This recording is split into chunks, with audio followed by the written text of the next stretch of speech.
Students, हमने पढ़ लिया था लाइबिलिटीज ऑफ इनकमिंग पार्टनर्स। अभी हम डिस्कस करेंगे लाइबिलिटीज ऑफ आउटगोइंग पार्टनर। ठीक है, पार्टनरशिप पार्ट 2 में जो आपके लेक्चर्स हैं उन्होंने तो लाइबिलिटीज ऑफ दिस सोल्यूशन भी हम पढ़ चुके थे, procedure of registration of firm भी पढ़ चुके थे। अभी हम पढ़ रहे हैं लाइबिलिटीज ऑफ आउटगोइंग पार्टनर। देखिए, आउटगोइंग पार्टनर जब किसी फर्म को लेफ्ट करता है यानी रिटायर्ड होता है, तो पहले उसे जो है तमाम पार्टनर्स की कंसेंट लेना लाजमी है, और इन अकॉर्डिंग जो उनका एग्रीमेंट हुआ है उसके तहत ही वो उस फर्म को लेफ्ट किया जाएगा। ठीक है, जहां पर पार्टनरशिप एडमिट भी थी तो देन वो नोटिस देगा और नोटिस देकर वो रिटायर्ड हो जाएगा। ठीक है, जब आउटगोइंग पार्टनर जा रहा होता है यानी पार्टनर रिटायर्ड होता है, तो वो तमाम उस एक्ट्स के लिए लायबल होता है जो उसके रिटायरमेंट से बिफोर किसी भी पार्टनर किसी भी फर्म ने किए होते हैं, डन किए होते हैं। ठीक है, और जब वो रिटायर्ड हो जाता है तो फिर वो जो है आफ्टरवर्ड रिटायरमेंट के बाद अगर कोई पार्टनर शिप यानी पार्टनर फर्म एक्ट करेगी तो उसके लिए वो लायबल नहीं होगा। लेकिन रिटायरमेंट से पहले जितने भी उसकी लाइबिलिटीज हैं वो एग्जिस्ट रहेंगी। बट आफ्टर रिटायरमेंट अगर पार्टनर फर्म यानी कोई जो है कोई लोन लेती है किसी थर्ड पार्टी से तो उसके लिए लायबल नहीं होगा। हाँ, बट उसके लिए अपने रिटायरमेंट के लिए एक चीज लाजमी है, कानून कहता है तो उसको नोटिस देना कंपलसरी है। जितने भी जो है वो उसके क्रेडिटर्स होंगे, थर्ड पार्टीज होंगे कि जी मैं इस फर्म का हिस्सा नहीं हूँ, लिहाजा सो देयरफॉर मैं किसी चीज के लिए भी अब जिम्मेदार नहीं हूँगा। अगर बैड डेट्स हो जाती है, अगर वो नोटिस दे रहे तो कानून कहता है कि फिर उसके यहाँ पे जो है वो लाइबल होगा। ठीक है जी। इसके बाद ये चीज हमारी यहाँ पे पार्टनरशिप में कंप्लीट हो गई। ऑलरेडी हमने इम्प्लाइड नॉन इम्प्लाइड अथॉरिटीज कर लिया था और माइनर पार्टनर कर लिया था। तो इसी चीज को आगे हम कंटिन्यू करते हैं। ठीक है जी।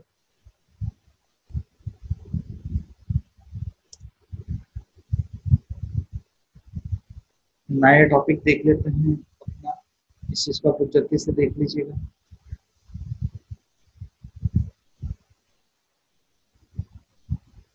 Industrial law. ठीक है, मैं इंडस्ट्रियल लॉ को थोड़ा सा स्टार्ट कर रहा हूँ बेटा।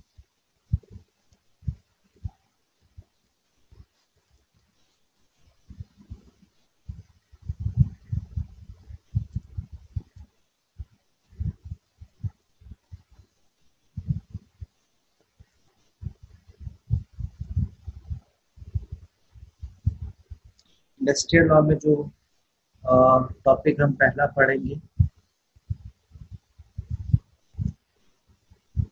दैट इज कॉल्ड बेटा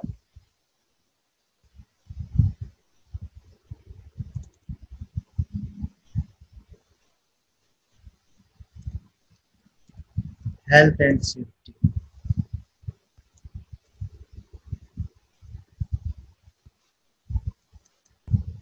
ठीक है, टॉपिक नंबर 2 जो हम पढ़ेंगे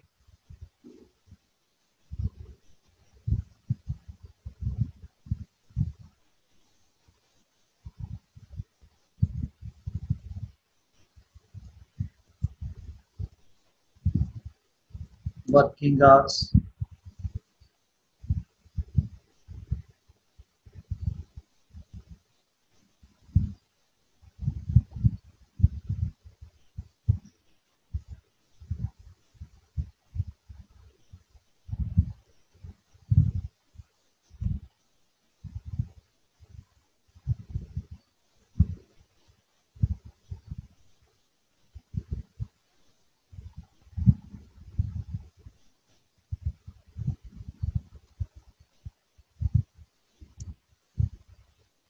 टॉपिक नंबर 3 पढ़ेंगे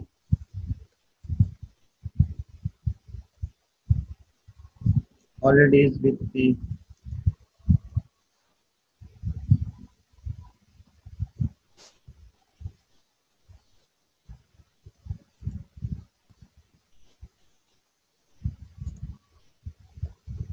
ठीक है, ये फिलहाल 3 टॉपिक हम इसको देख लेते हैं। बेटा,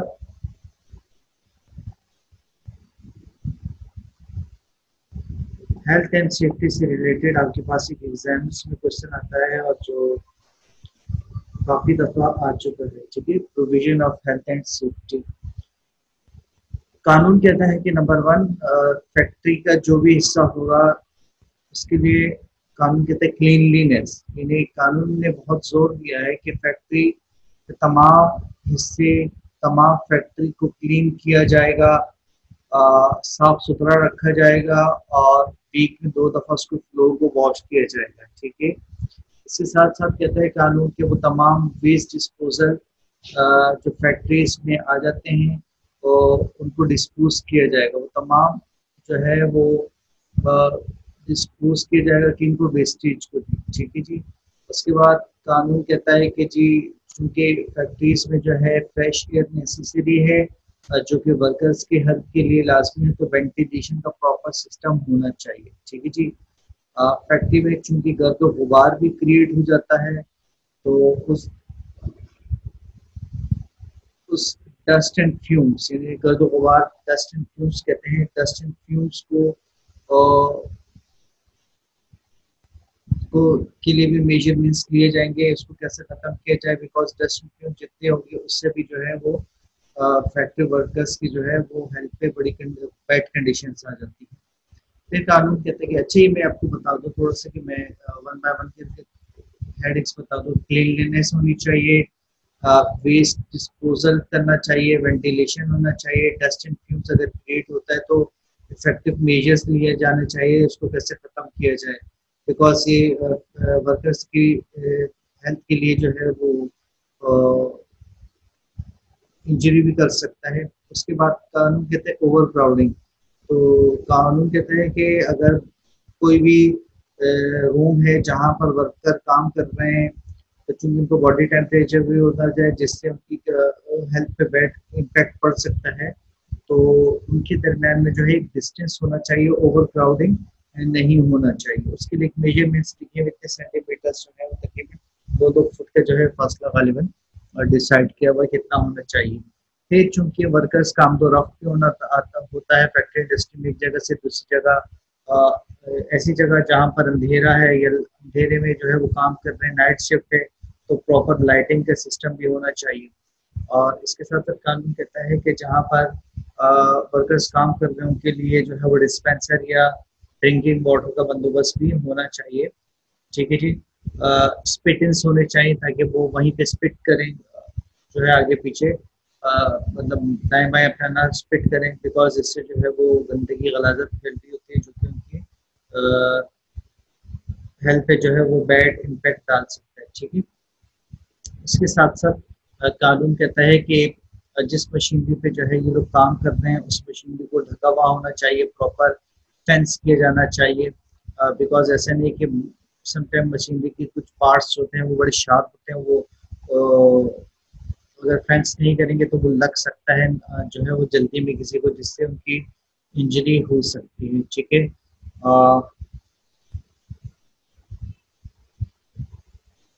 कानून ये भी कहता है कि अगर कोई मशीनरी जो है बहुत ज़्यादा उसकी ब्लेड शार्प है तो ड्यूरिंग मशीनरी इन मोशन उनको अलाउ नहीं किया जाएगा कि जी उस मशीन के किसी पार्ट्स को ठीक किया जाए, रिपेयर किया जाए या ऑयलिंग की जाए या ग्रीस किया जाए। एडिशनल सेफ गार्ड्स प्रोवाइड किए जाएंगे। लेट सपोज जो है अगर हम गॉगल्स की बात करेंगे, अगर किसी का जो है वो वेल्डिंग का काम है या इसी तरीके से कोई ऐसा उसका नेचर वर्क है जिससे उसकी आइस पे इम्पैक्ट पड़ सकते हैं, तो कानून कहता है कि फिर आप उनको प्रॉपर गॉगल्स प्रोवाइड करें ताकि उनकी आइस पे बैड इम्पैक्ट ना पड़े। इसी तरीके से अगर बहुत ज़्यादा कोई चीज़ हैवी वेट है तो हैवी वेट जो है वो उनको जो है वो उठाने नहीं दिया जाएगा एक्सेसिव वेट को, बिकॉज उसकी बॉडी पे जो है वो उसका भी जो है वो प्रेशर आ सकता है जिससे वो डैमेज हो सकती है, इंजर्ड हो सकती है, बॉडी इंजरी आ सकती है। इसके बाद कानून कहता है कि जिस बिल्डिंग में काम कर रहे हैं वो बिल्डिंग सिक्योर होनी चाहिए, सेफ एंड साउंड होनी चाहिए, उसकी कंडीशन सही होनी चाहिए, डेंजरस ना हो ह्यूमन हेल्थ के लिए और सेफ्टी के लिए।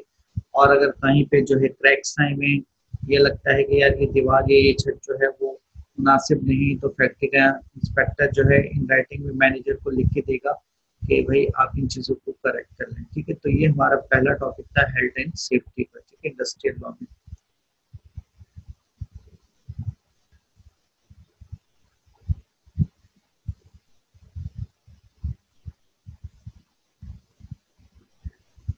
इसको देख लें बेटा जल्दी से।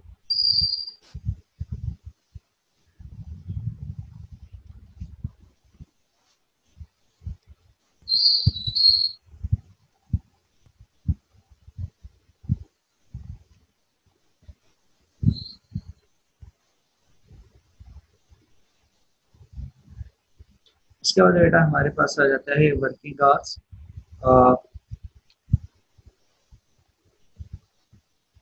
इसको आप यूं कर दीजिएगा बेटा, वर्किंग आवर्स जो है वो दो लोगों के लिए आते हैं, वुमेन्स के लिए भी आते हैं और चिल्ड्रंस के लिए भी आते हैं। लेकिन इसको अगर हम यूं कर लें, वर्किंग आवर्स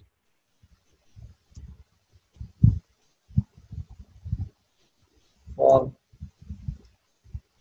वुमेन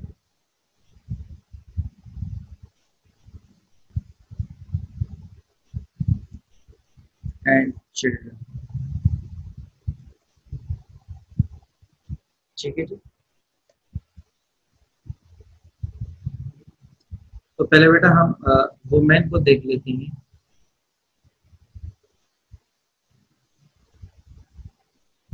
कानून कहता है किसी भी खातून को सुबह 6 बजे से पहले आप काम पे नहीं बुला सकते और शाम 7 बजे के बाद उसको स्टे नहीं करवा सकते। ठीक है, बिटवीन 6 AM से पहले नहीं बुला सकते और शाम 7 बजे के बाद आप उसको स्टे नहीं करवा सकते किसी भी खातून को। ठीक है। इसके बाद कानून ये कहता है कि किसी भी खातून को किसी भी फैक्ट्री इंडस्ट्री में 9 आवर्स से ज्यादा की काम की परमिशन नहीं दी जाएगी। तो वो जो काम करेगी मैक्सिमम जो है वो 9 आवर्स काम करेगी, इससे ज्यादा वो नहीं कर सकती। उसके बाद कानून कहता है कि वो खवातीन जिनके साथ उनके बच्चे हैं, जिनकी एज अंडर 6 ईयर्स है या लेस देन 6 ईयर है, और अगर उस फैक्ट्री इंडस्ट्री में मोर देन 50 या 50 वर्कर्स हैं, 50 वुमेन वर्कर्स हैं एटलीस्ट, तो उनको एक सूटेबल होम प्रोवाइड किया जाएगा कि जहाँ पर वो अपनी बच्चों को फीड वगैरह करवा सकें। उसके बाद कानून कहता है कि अगर कोई मशीन ऐसी है जिसमें कॉटन ओपनर या कॉटन प्रेसिंग का काम लिया जा रहा है, तो वो वुमेन को जो है उस पर काम करने की परमिशन नहीं दी जाएगी। और इसके साथ साथ कानून कहता है कि जो मशीन भी कोई मोशन में है, उसका कोई पार्ट्स जो है वो चेंज करना है या रिपेयर करना है या ऑयलिंग करनी है या ग्रेसिंग करनी है, तो इस चीज़ की परमिशन जो है वो उनको नहीं दी जाएगी। ठीक है। तो ये था वुमेन्स के लिए। ठीक है। इसके बाद आ जाता है चाइल्ड के लिए। ठीक है। कानून कहता है कि चाइल्ड के लिए क्या टाइमिंग है। कानून कहता है कि किसी भी चाइल्ड को सुबह 6 बजे से पहले और शाम 7 बजे के बाद नहीं बुलाया जा सकता। वही वुमेन्स वाला क्राइटेरिया है। इसके अलावा कानून कहता है कि किसी भी चाइल्ड को किसी फैक्ट्री की इंडस्ट्री में more than 5 hours in a day, यानी 5 घंटों से ज़्यादा काम की परमिशन नहीं होगी। इस वक्त कानून कहता है कि ऐसा पर्सन जिसकी एज लेस देन 17 ईयर्स होगी, तो वो फिटनेस सर्टिफिकेट जो कि सर्टिफाइंग सर्जन इशू करता है, उसकी सर्टिफिकेट के बगैर जो है वो काम नहीं करेगा। और जिस चाइल्ड को फिटनेस सर्टिफिकेट दिया गया है, वहाँ उस कंपनी का मैनेजर जो है उसको रजिस्टर्ड करवाएगा रजिस्ट्रार के पास। ठीक है जी। इसी तरीके से ऐसे चाइल्ड जिनकी उम्र लेस देन 17 ईयर्स हैं, उनको किसी डेंजरस मशीनरी पे अलाउ नहीं किया जाएगा। ठीक है।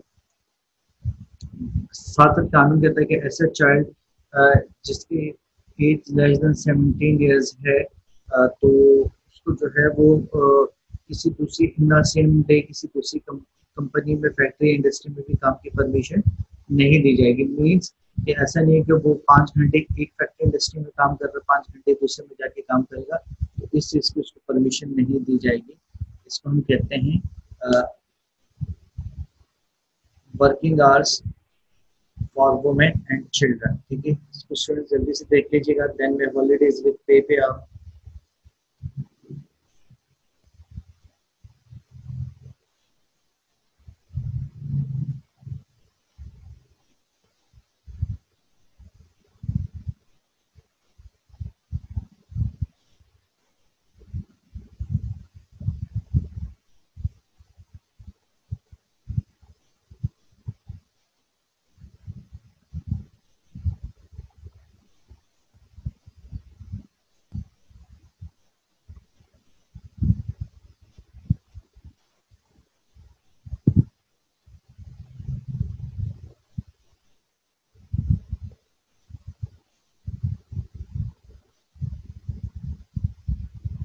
अच्छा बेटा, इसके बाद हमारे पास आ जाता है नेक्स्ट हॉलीडेज विद पे।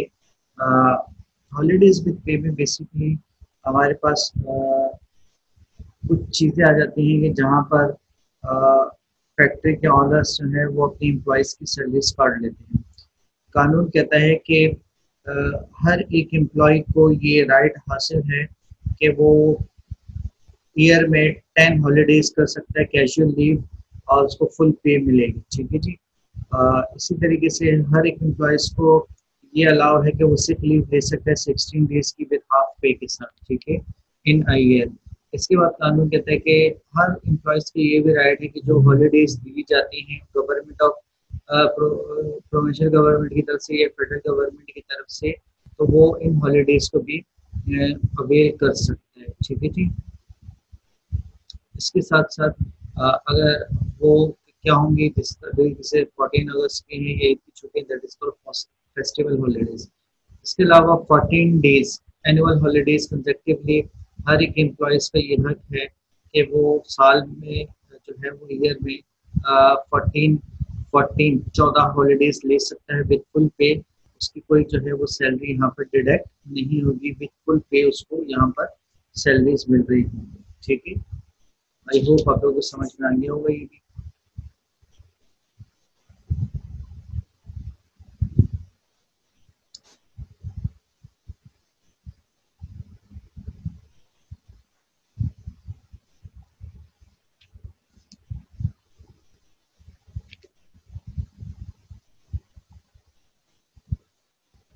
इसके बाद एक और कर लेते हैं हम, छोटे छोटे टॉपिक्स हैं सारे। नंबर 4।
अच्छा बेटा, यहाँ पे हमारे पास कुछ चीज़ें हैं, 4, 5, 6, 7, 8 और 9। ठीक है। Occupy.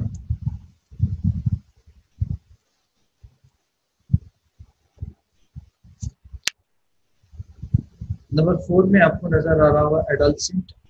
According to Factory Act 1934, बेटा एडोलसेंट कहते हैं is a person who has completed his 15th years but has not completed his 17th years of age। यानी एक ऐसा शख्स जो 15 साल का हो चुका है, यानी 16 साल भी कह सकते हैं, लेकिन 17 साल का नहीं हुआ, 17 साल से कम का है, इसको हम कहते हैं एडोलसेंट। अच्छा, एडल्ट किसे कहते हैं बेटा? According to factory of 1934, adult एक ऐसे पर्सन को कहते हैं who has completed his 17 years is called adult. यानी एक ऐसा पर्सन जिसने अपना 17 साल की उम्र कंप्लीट कर ली है, 17 क्रॉस कर चुका है, ये 17 भी आ चुका है, तो उसको क्या कहेंगे? एडल्ट कहेंगे। ठीक है जी। वर्कर किसे कहते हैं? कानून कहता है worker means a person employed to do any work connected with the manufacturing process, ठीक है। यानी एक ऐसा शख्स, एक ऐसा पर्सन जो मुलाजिम रखा गया हो ऐसे काम के लिए जो कि मैन्युफैक्चरिंग प्रोसेस से रिलेटेड हो, पैदावारी अमल से रिलेटेड हो, ठीक है। इसको हम क्या कहेंगे, वर्कर्स, ठीक है, इन फैक्ट्री एक्ट में। इसके अलावा भी और भी डेफिनेशंस हैं जिसको हम वर्कर कर सकते हैं, ठीक है। इसके बाद बेटा आपके पास आ जाता है रिले, ठीक है जी। आई थिंक रिले आप लोगों ने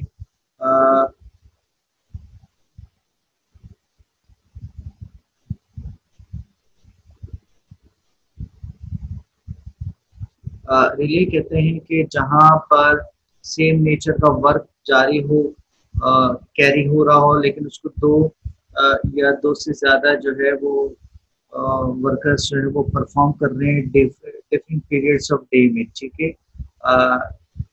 दिन के मुख्तलिफ औकात में परफॉर्म कर रहे हैं, उसको हम कहते हैं बेटा रिले, ठीक है। क्या कहा, जब दो या दो से ज्यादा जो है वो वर्कर्स जो है वो किसी काम को परफॉर्म कर रहे हो एक ही नेचर का, सेम नेचर का, लेकिन दिन के मुख्तलिफ औकात में, इसको हम कहते हैं रिले, ठीक है जी।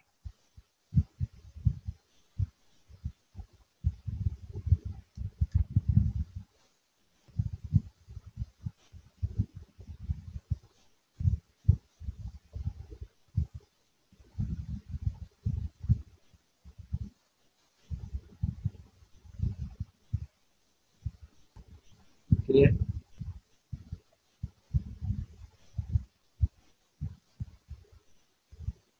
उसके बाद हमारे पास आ जाता है बेटा ऑक्यूपाई। ऑक्यूपायर को देख लेते हैं जल्दी से, आप इनको जल्दी से देख लेते हैं, मैं आपको ऑक्यूपायर समझा रहा हूँ।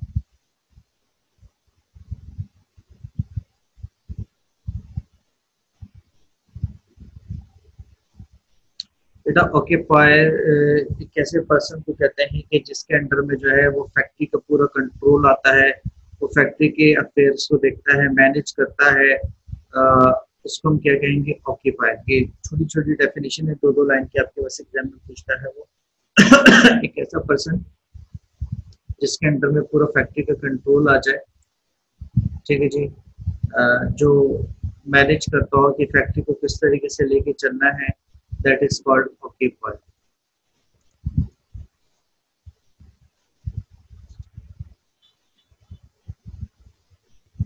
इन चीजों को देख लीजिएगा।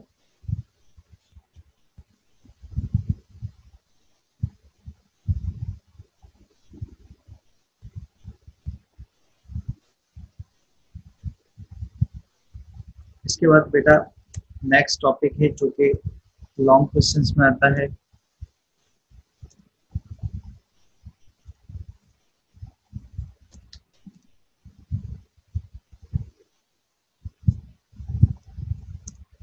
Trade union and it's registration.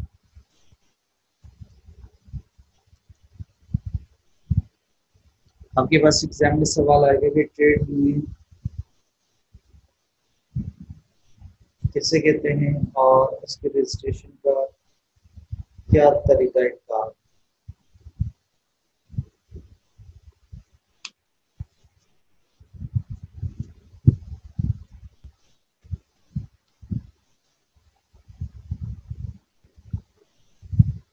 बेटा ट्रेड यूनियन एक ऐसी एसोसिएशंस को करते हैं वर्कर्स के कि जो कि इसलिए इस्टेब्लिश होती है और इसलिए कायम होती है ताकि जो उनके हालात हों वर्किंग से रिलेटेड वो बेहतर हों, और जो एम्प्लॉयमेंट कंडीशंस या एम्प्लॉयमेंट कॉन्ट्रैक्ट उनका क्रिएट हुआ था एम्प्लॉयर से, उसको मेंटेन किया जाए, उस पर अमल दरामद किया जाए, इन्हें अपने हुकूक के लिए एक अंजुमन बनाना, that is called trade union. दोबारा सुन लीजिएगा, एक ऐसी यूनियन वर्कर्स की जिनका मकसद है कि इस यूनियन को इसलिए बनाया जाए ताकि जो उनकी काम के जो उनकी काम की कंडीशंस हैं उसको बेहतर और बेहतर से बेहतर बनाया जाए, यानी उनके साथ अनफेयर ना हो, और जो उन्होंने एम्प्लॉयमेंट कॉन्ट्रैक्ट किया है अपने एम्प्लॉयर से उसको फुलफिल करवाया जा सके, उनके साथ कोई ज्यादती वगैरह ना हो, दैट इज कॉल्ड बेटा ट्रेड यूनियन। अच्छा, रिक्वायरमेंट्स क्या है ट्रेड यूनियन के रजिस्ट्रेशन के लिए? तो नंबर वन है बेटा, इसमें एप्लीकेशन कहा जाता है। कानून कहता है कि अगर कोई भी ट्रेड यूनियन चाहती है कि वो अपने आप को रजिस्टर्ड करवा दे, और जो ट्रेड यूनियन रजिस्टर्ड नहीं होती बेटा, उसकी कोई हैसियत भी नहीं होती फैक्ट्रीज इंडस्ट्रीज में, ठीक है।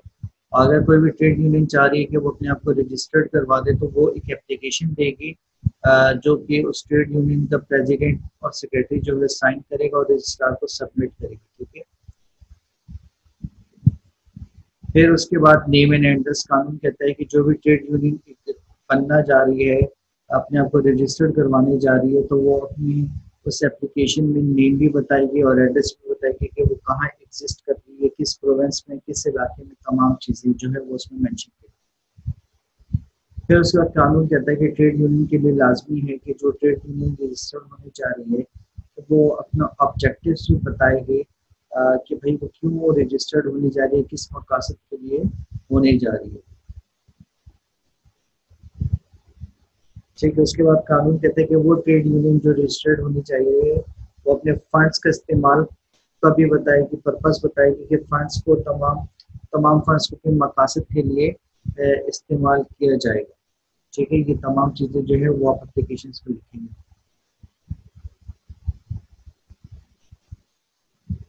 फिर ट्रेड यूनियन ये भी बताएगी कि वो अपने मेंबर्स को किस तरीके से फैसिलिटेट करेगी, क्या क्या बेनिफिट्स देंगे, क्या क्या मराद देंगे, और जो ट्रेड यूनियन के मेंबर्स की लिस्ट है वो भी बताएंगे कि जी हमारे ट्रेड यूनियन के मेंबर में ये लिस्ट है और ये लोग शामिल हैं, ठीक है जी। सेफ्टी से रिलेटेड फंड्स को भी इशू किया जाएगा कि यार हमारे एम्प्लॉयज़ को भी सेफ्टी दी जाएंगी। इसके साथ एनुअल ऑडिट भी होगा कि यार ऐसा नहीं हो कि जो मिस अप्रोप्रिएशन ऑफ कैश हो या गलत पैसों का इस्तेमाल हो गया होगा, ठीक है।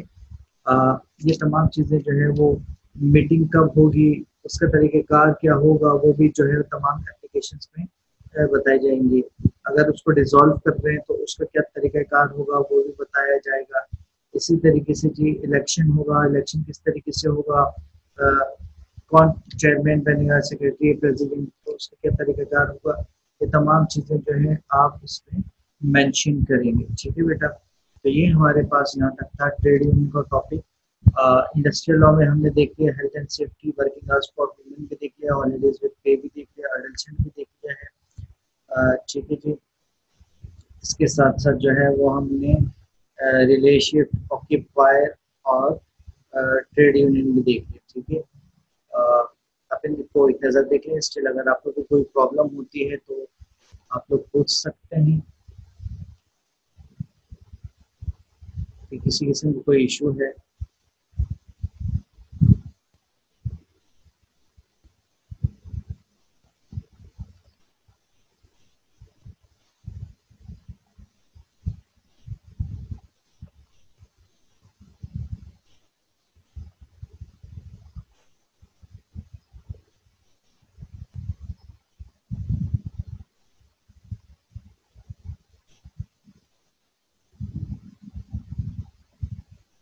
अच्छा बेटा, यहाँ सॉरी मैंने आप लोगों को थोड़ा सा जो है वो शिफ्ट के बारे में नहीं बताया। कानून कहते हैं shift means different period of working during which two sets of workers work, ठीक है।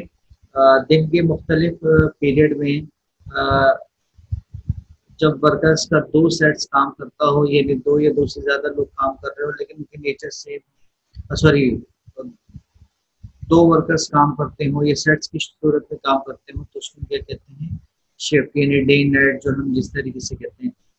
बट रिले में मैंने बताया कि where workers of the same kind is carried out but two और more sets of workers working during different periods of the day, each of such set is called relay, ठीक है।